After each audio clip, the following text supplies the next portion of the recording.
나를 받으소서. 나 주님만을 섬기리, 만을 섬기리.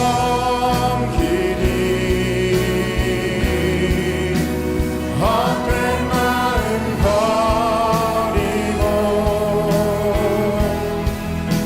성령이여 내 영혼 충만하게 하라. 주님만을 섬기리,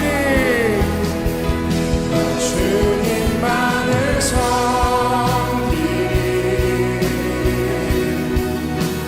헛된 마음 버리고 성령이여 내 영혼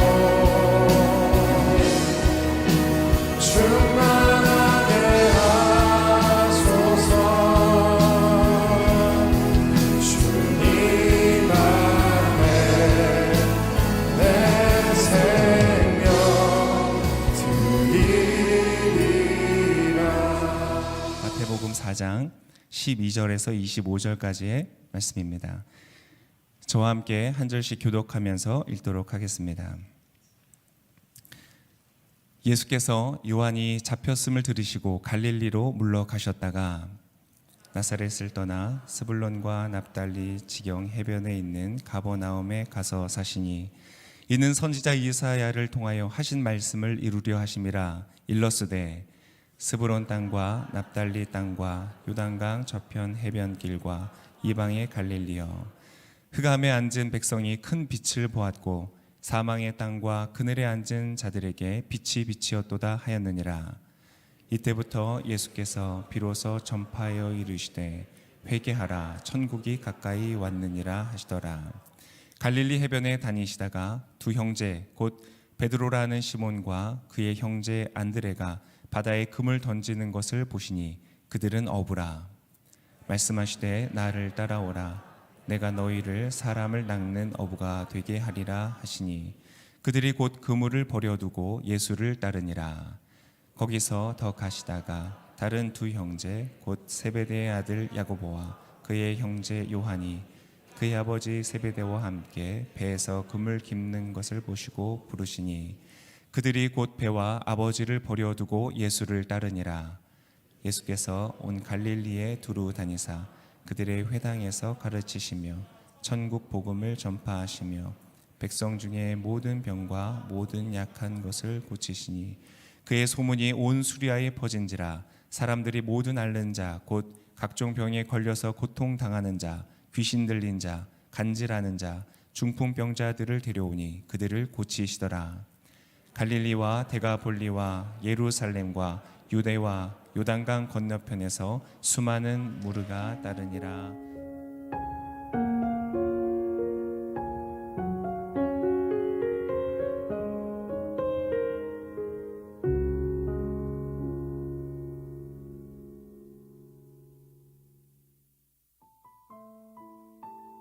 샬롬, 주 안에서 평안하신지요. 처음 시리아 난민과 마주했을 때만 해도 그들의 열악한 환경에 온 시선을 빼앗겼습니다. 그러나 점차 그들에게 진정 필요한 그 이름, 예수 그리스도를 떠올리게 되었습니다. 저희 사랑의 하우스는 힘겨운 삶을 이어가고 있는 난민들과 함께 예배하고 아이들에게 교육을 제공하며 주님의 위로를 전하고 있습니다. 얼마 전 사랑의 하우스에서 함께했던 한 아이가 시리아로 돌아가게 되었습니다.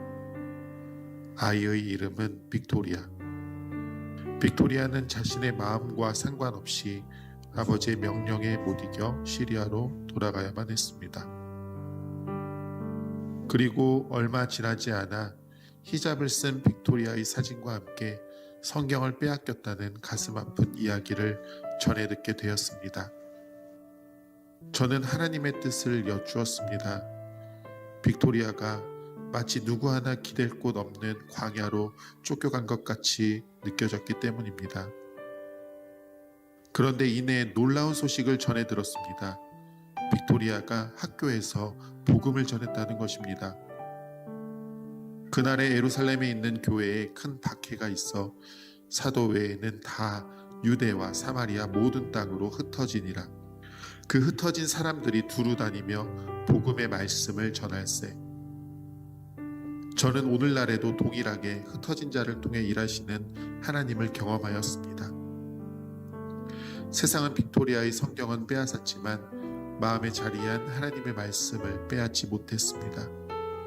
세상은 히잡으로 빅토리아의 머리를 가렸지만 주님을 향한 사랑을 가리지 못했습니다. 선교는 분명한 하나님의 일입니다. 평강과 영광의 왕 되시는 그분의 일에 기도로 동참해 주신 온누리 성도님들께 감사드립니다.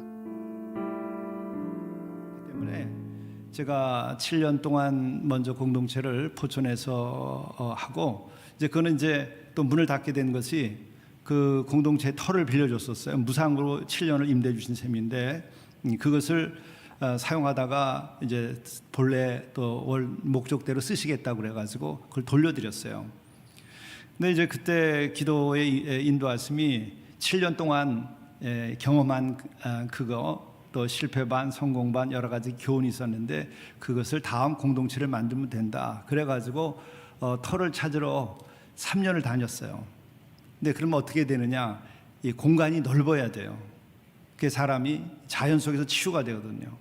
그리고 자립자활을 하려면 농토가 넓어야 되고, 그리고 이제 또 거기에 들어갈 수 있으려면은 그런 꿈을 가진 사람들이 만들어져야 된다. 근데 일반 성도들은 이제 시간만 되면 우리 교우들은 이제 함께도 할 수 있지만 나머지들은 이제 좀 준비를 해야 되겠죠. 근데 그런 과정에서 3년 동안을 서로를 찾으러 다녔었는데 2018년도 2월 20일 지금같이 이렇게 추운 때예요. 그때 올림픽, 동계올림픽이 진행되고 있을 때였는데 거기에 터를 이제 보러 갔는데 그 많은 터를 큰 이제 몇만 평 되는 터가 돼야 농사를 제대로 짓잖아요. 그런데 교회는 능력이 없고 그러니까는 아주 그냥 더 오지 골짜기를 아주 값싼 데만 찾으러 다닐 수밖에 없죠. 그래서 그 3년을 찾으러 다녔는데 평창의 대관령면에 그 유철이라고 하는 골짜기가 있는데 거기를 한겨울에 보러 간 거예요.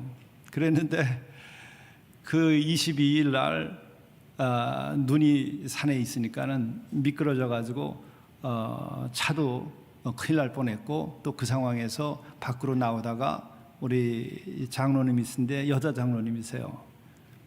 발목이 완전히 부러졌어요.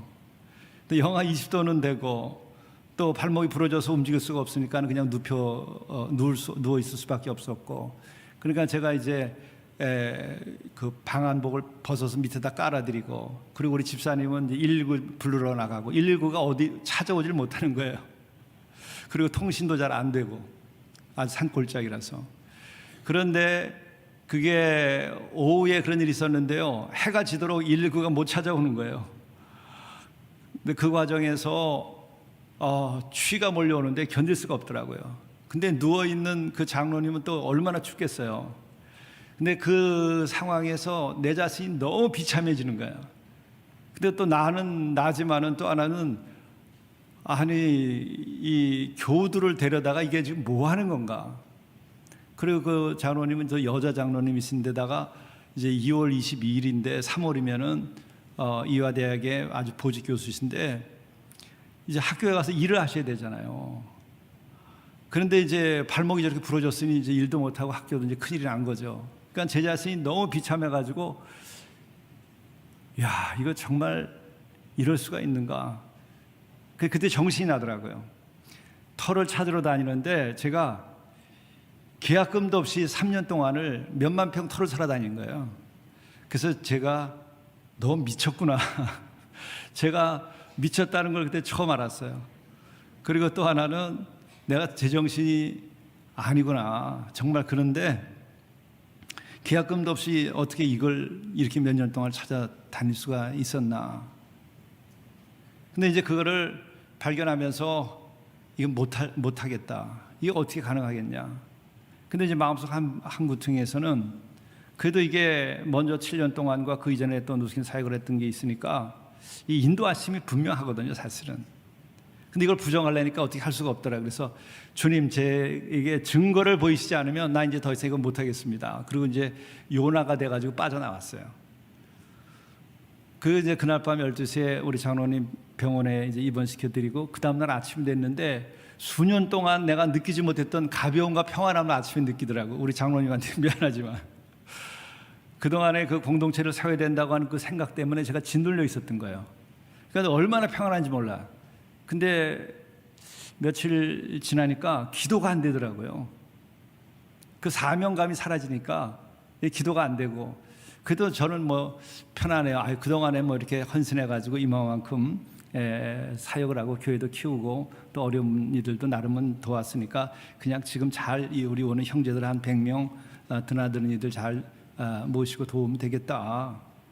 이제 그렇게 하고서 지냈는데 덜컥 3월 18일 2018년도 그러니까는 22일 날 제가 증거를 보여달라고 이제 그렇게 기도를 했잖아요. 그리고 이제 도망쳐 나왔는데 한 달이 되기 전에 주일날인데 오전 9시인데 웬 할머니 한 분이 불쑥 제 방에 문을 열고 들어오시더니 제 앞 자리에 그냥 앉아서 기도를 하시는 거예요. 그래서 이분은 노숙인도 아닌데 어떻게 그래도 담임 목사 방을 그냥 노크도 없이 문을 확 열고 들어와가지고 이렇게 앉아서 기도를 하시나 그랬는데 기도가 딱 끝나고 나시더니 저를 이제 바라보세요. 그래서 제가 평소에는 늘 어서 오십시오 이렇게 인사를 먼저 하는데 어서 오십시오도 아니고 어떻게 오셨죠? 내가 그랬어요. 그랬더니 저를 딱 쳐다보시면서 하신 말씀이 기도하는데 주님께서 이거 산마르크의 이전 목사님 갖다 드리라고 해서 왔습니다. 그러면서 가방에서 꺼내가지고 이걸 보여주시는 거예요. 이게 뭔지 아시죠? 이 봉투 그대로예요. 제가 현금을 11조라고 쓴 이 현금을 봉투에 담아가지고 그날 오신 거예요. 근데 순간 저는 아찔하더라고요. 소름이 돋고 두렵더라고. 야, 이거 어떻게 또 다시 시작을 하지? 그래서 제가 여쭈었어요. 이제 기도를 해드려야 될 것 같으니까. 그래서 성함이 어떻게 되시죠? 그랬더니 아닙니다. 이건 제 게 아닙니다. 11조입니다. 이게 주님의 것입니다. 그러세요. 그래서 제가 그래도 기도를 해드려야 되니까 저 성함을 좀 알아야죠. 그랬더니 문하람이라고 그러더라고요. 그래서 기도를 하려고 그랬더니 5살 된 손녀 이름이더라고요. 그래서 이제 그 손녀를 위해서 기도를 했어요. 지금도 아침 새벽에 이따금씩 우리 문하람이를 위해서 기도를 해요. 기도가 끝나고 나니까 벌떡 일어나시더니 그냥 나가시는 거예요. 뒤따라 가는데도 돌아도 안 보고 그냥 가시더라고요.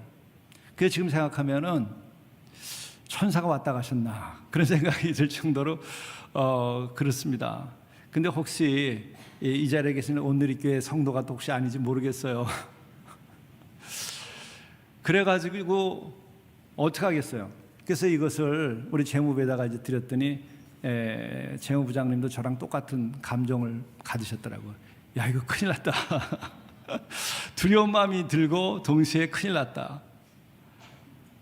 아유, 무서운 생각이 들더라고요. 그래도 다른 분들도 그 얘기를 듣고 다 그런 이제 고백을 했어요. 그 이제 예배 끝나고 나니까 이제 오후에 재무부장님이 저한테 와서 800만 원이라고 그렇게 얘기를 하더라고요. 5만 원짜리 깨끗한 걸로 800만 원을 봉헌을 한 거예요. 근데 이제 생각해 보니까 몇만 평을 이제 정신이 나가지고 계산이 되는 거예요. 800만 원 가지고 몇만 평 계약을 할 수 있겠어요? 그러니까는 마음이 무겁고, 그런데 모르겠다. 이건 증거니까 그냥 또 무슨 일을 뭐 만들어 주시겠지. 그렇게 기다렸는데 한 달이 되기 전에 새로 나온 교우 중에 한 분이 지금 이 공동체 그 아래에 세컨하우스를 짓고 주말에는 거기서 지내고 계신 거였었어요. 그러면서 공동체를 목사님 하신다면서요. 그런데 우리 옆 동네에 산 위에 아주 좋은 터가 있는데 거기 하면 좋을 거라고. 그것도 이건 뭐지? 그랬더니 물었어요. 그때 이제 정신이 난 다음이니까 몇 평이나 됩니까? 그랬더니 5만 5천 평쯤 된대요. 그래서 제가 우리는 5천 평도 좀 살 돈 없다고. 그러고서 이제 덮어놨어요. 그랬는데 또 그 얼마 후에 수련회를 가게 되는데 평창으로 가게 된 거예요. 그래서 평창을 갔더니 수련회를 하는 중이었는데 그 터를 알려주신 분이 저한테 여기까지 왔으니까 그 터 좀 한번 보시고 또 우리 집에 와서 기도 좀 해달라고 그러면서 얘기를 하시더라고요. 그래서 이제 신방 겸 해서 갔다가 그 터에를 갔어요. 갔는데 산에 딱 오르는데 그 공간에 들어가니까 갑자기 소리가 끊어지더라고요. 고요한데 음성이 들려요. 회개한 자가 거하는 거룩한 땅이 되게 하라. 근데 저는 생각지도 못했단 말이에요. 근데 우선은 아멘 이게 돼야 되는데 아멘이 안 돼. 왜냐하면은 또 무슨 회개를 또 어떻게 또 회개를 하나. 여러분 회개가 마음 먹는다고 그래서 회개가 되는 것도 아니고 회개하라고 누가 또 그러면은 여러분 다 거부감이 들잖아요. 회개하세요 이러면 어떻겠어요? 그래서 마음이 부담스러워가지고 이게 뭐지 그랬는데 교들이 뭐 거기 같이 온 분들은 너무 좋다는 거예요. 그들이 이제 그 다음 날도 또 못 와본 분들이 또 와서 보지는 거예요. 그래서 또 갔더니 똑같이 소리가 끊어지면서 그 고요한 중에 소리가 들리는데 내가 선 곳은 거룩한 곳이 내가 선 발에서 신을 벗으라 그러시더라고. 그 모세에게 줬던 말씀이거든요. 그래서 저는 이거 참 큰일 났다. 근데 이제 마음은 먹었어요. 이게 인도하신구나. 그리고 이제 그날부터는 돌아와서 기도를 했어요. 그렇게 하고 돌아와서 6월 한 달 동안 새벽 기도를 했는데 그 6월 마지막 주간에 계약을 했어요. 여러분 노숙인 100명 일반 성도들 100명 교회에서 5만 5천 평이나 되는 거를 한 달 만에 그 계약할 수 있겠어요? 우리 교회 능력으로 불가능하고 제 능력으로는 뭐 더더욱이 불가능하고 그래서 12월 말에는 그게 소유권이 저에게 넘어와가지고 일이 시작된 거예요. 그러고 나는데 또 그것을 구입하고 나보니까 그게 맹지에 건물도 못 져요. 그때 걱정도 하더라고요. 근데 저는 인도하시면 그거예요. 거기에 장막의 시대로 텐트 치면 되지. 회개한 자 거하는 거룩한 땅이 되라고 그랬는데 뭐 집이 있어야만 회개하냐. 그리고 거기에서 우리가 회개하고 자립자활 농사를 해가지고 자립자활 시키면 되겠다. 그렇게 해서 이제 시작을 한 거예요. 그랬는데 바로 그 터 아래에 한 3,500평 되는 터인데 거기에 어느 목사님이 수양관 하나 지어놨어요. 그러더니 저희 교회와 저를 알고 있다 그러면서 1년 전부터 기도해 왔는데 목사님 필요로 하신다 그러면은 이거 내놓겠다고. 그러면 그냥 저는 계산도 안 했어요. 이거 위에 건물도 못 짓는데 밑에 건물이 있으니까는 이거 인도하십니다. 그래서 제가 그냥 무조건 사인하자고 그랬어요. 그러놨는데 교우들 중에서 지금 저 5만 5천 평도 우리가 감당할 수 없고 그게 반은 은행에서 빌린 건데 또 목사님 이것도 이렇게 하셔가지고 되겠나 그래서 걱정을 하시더라고요. 그래서 나는 모르겠다. 이게 인도 왔음이니까는 그냥 당연하지 않겠냐 이거. 그러고 나서 그 6개월 후에 그것도 인수가 돼가지고 아까 여기 나오는 돌집은 그때 그 집이에요. 지어진 거. 그러니까 이게 제가 또 하나 놀라운 것은 이제 그런 과정에서 여러분들이 비전 헌금을 하셨어요. 그래가지고 제가 여기 이재원 목사님 계시니까 말씀이지만 제가 따로 부탁드리는 게 없어요.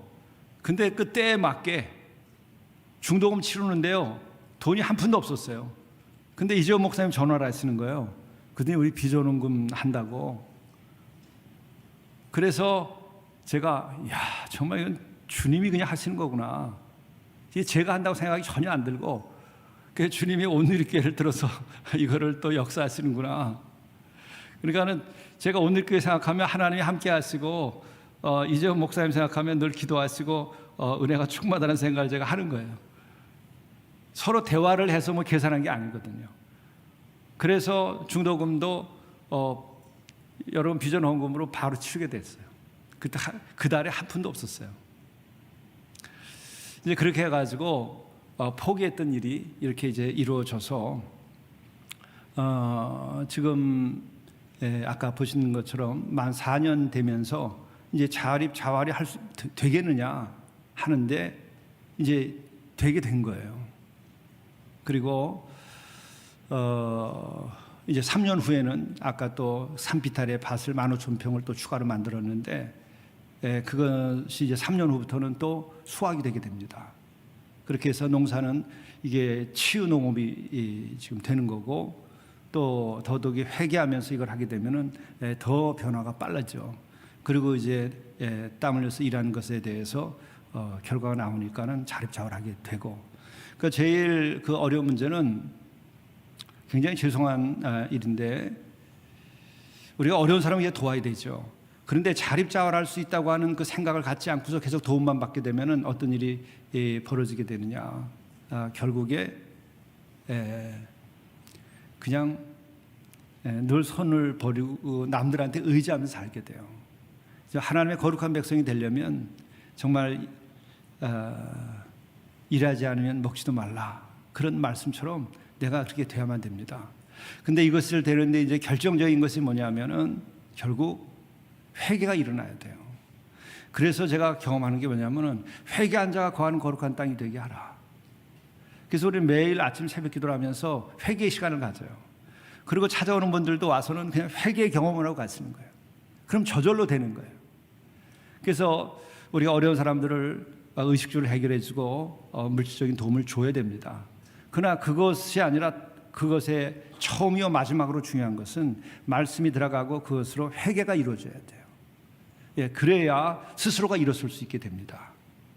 그래서 회개한 자 거하는 거룩한 땅이 되게 하라, 이랬던 것이죠. 이번엔 목회에 제가 41년을 했어요. 그리고 지금 인도하심에 따라서 제가 노숙인 목회를 하려고 했었던 바도 없었는데 2006년도에 그야말로 잘 나가던 교회 노숙인들이 오면서 그들을 섬기기 시작하면서 여기까지 왔어요. 근데 제가 지금 고백하는 것은 저 사역도, 저들이 변화되는 것도, 또 여러분들과의 만남도, 또 이재원 목사님과의 만남도, 이것이 제 계획이 아니라 주님의 계획이고 주님께서 인도하셔서 이렇게 됐구나. 또 우리 형제가 저렇게 변화되는 것도 역시 저것은 성령이 역사하시고 하나님께서 역사하시기 때문에 그렇다. 그래서 제가 시간 때문에 한 가지만 더 말씀을 좀 드리는데, 회개한 자 거하는 거룩한 땅이 되게 하라는 말씀을 들은 이후에 제가 기도할 때마다 우선은 제가 회개를 하더라고요. 그러니까 저는 지금 뭐 제가 포크레인, 트랙터, 또 뭐 엔진터, 뭐 기타 등등 제가 이제 경력자가 됐어요. 제가 직접 다 하니까. 근데 그리고 또 뭐 제가 어깨도 다쳐서 한 1년 동안 옷도 잘 제대로 못 입고, 또 좌골 신경통이 생기고, 뭐 사실은 이제 내일 모레 은퇴를 준비해야 되는 때인데 저런 걸 하려니까는 결국은 그런 육체적인 어려움도 생기더라고요. 그런데 제가 지금도 생각해 보면은 제가 그런 일을 했다고 하는 생각은 그렇게 머릿속에 남아 있지 않고, 회개했다고 하는 생각이 제에게는 가장 커요. 그러니까 저 일을 시작하면서 회개한 자 거하는 거룩한 땅이 되게라고 하셨는데, 계속 기도할 때마다 제가 지금 4년 넘게 계속 회개만 나오는 거예요. 회개 경험이 일어나는 겁니다. 그래서 제가 이것을 여러분들에게 선물로 간증으로 드리려고 하는 거예요. 성경 말씀을 다 제가 오늘 설명은 시간 때문에 못 드리고, 우선 회개를 하게 되면 여러분 어떤 열매를 얻게 되는가? 회개의 열매를 맺어라 그렇게 얘기하잖아요. 회개하면 어떤 열매를 맺을까? 여러분, 그러면 완벽한 사람이 될까? 회개하면 여러분 그냥 바로 거룩한 사람이 될까?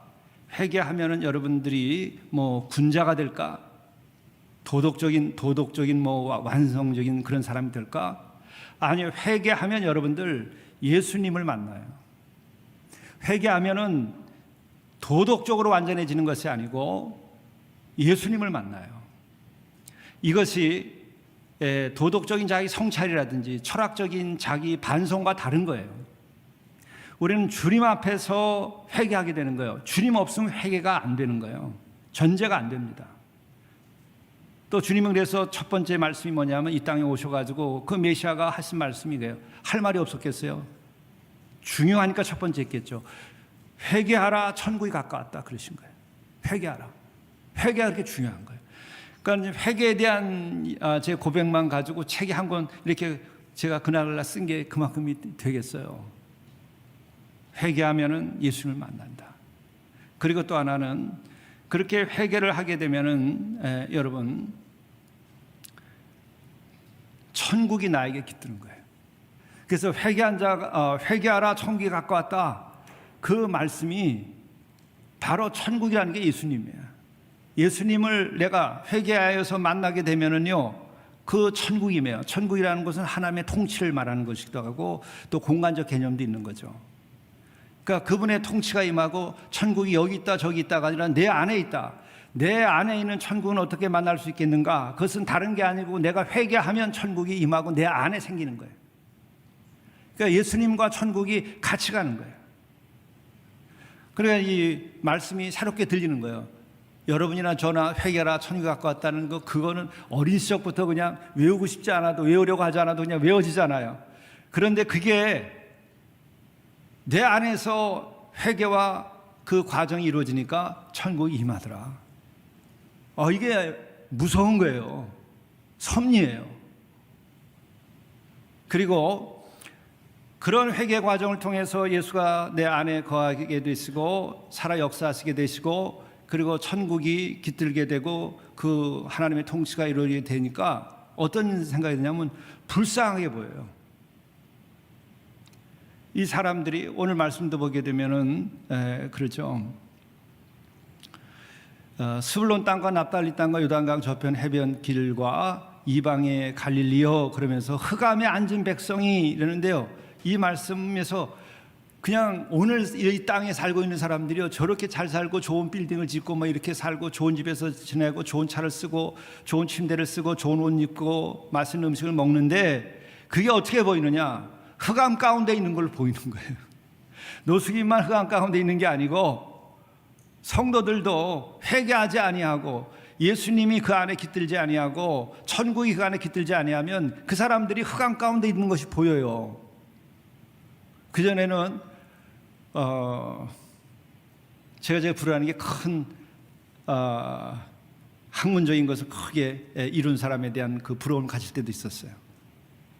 그런데 그런 것들이 부럽게 보이질 않아요. 흑암 가운데 있는 것처럼도 보여요.